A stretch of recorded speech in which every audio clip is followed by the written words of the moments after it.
आज मैं अम्मी की कब्र पर गया था, खिजर शाहदोलू भी वहां पर था।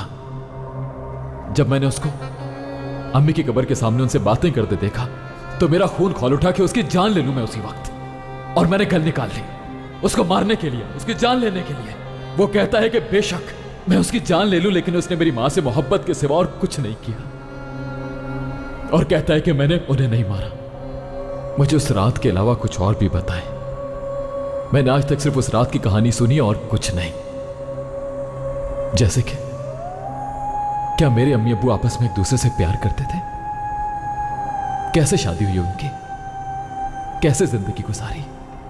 ना ही मैंने अपने दुश्मन को माफ किया है और ना मैंने अपनी मां को कब्र में शर्मिंदा किया है। दादी, वो सब शादुलो वाले मेरे दुश्मन हैं और रहेंगे।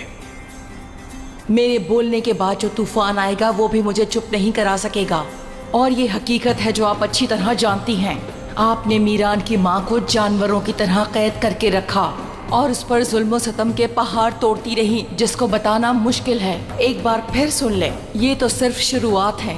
इसके बाद क्या कुछ होगा आप अच्छी तरह जानती हैं। मीरान अब नहीं रुकेगा। उसको काबू करना अब इतना आसान नहीं होगा।